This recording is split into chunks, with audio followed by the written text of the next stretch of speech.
Hello, welcome to Levant TV Headlines. The first Syrian refugees returned to the border town of Tal Abyad from Turkey after it was liberated from the Islamic State.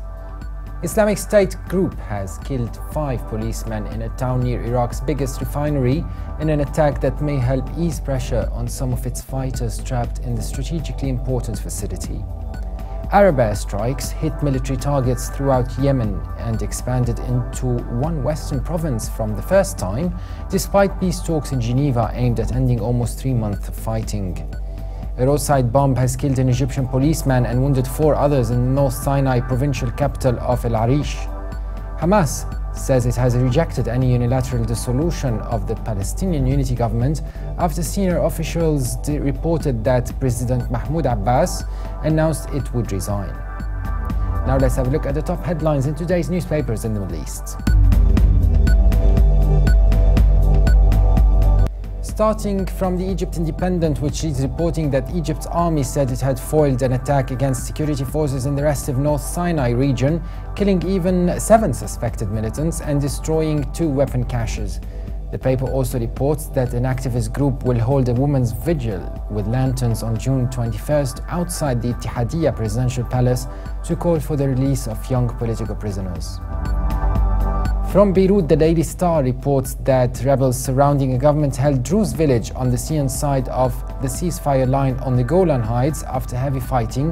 The paper also reports that the brother of a Lebanese soldier held captive by ISIS said that a mediator told him he received assurances from the extremist group that its 9 hostages are still alive.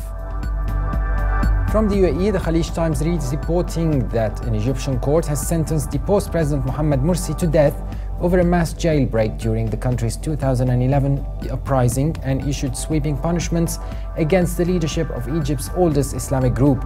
The paper also reports that UAE's President Sheikh Khalifa bin Zayed Al Nahyan has ordered the release of 879 prisoners across the country on the occasion of the holy month of Ramadan and will also pay off the liabilities and debts of the prisoners. Now let's have a look at the top Middle East headlines from papers here in London. The Independent leads reporting that a teenage student from Egypt has now spent over 500 days in jail and has yet to be charged or tried of any offences for wearing just a t-shirt that said "Nation Without Torture."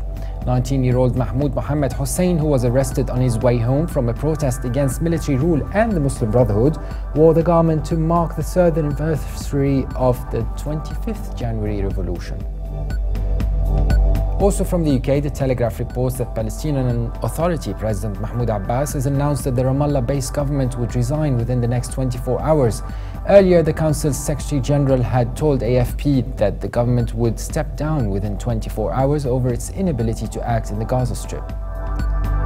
And The Guardian leads reporting that Stéphane Richard, the head of the French telecoms group Orange, has begun legal action after allegedly receiving death threats for suggesting the company would cease conducting business in Israel. A lawsuit called Against X, which is an unknown person, was announced on Tuesday after Richard's personal details were published on the internet and he received repeated death threats and threatening calls. Now let's have a look at the top Middle Eastern headlines in international papers.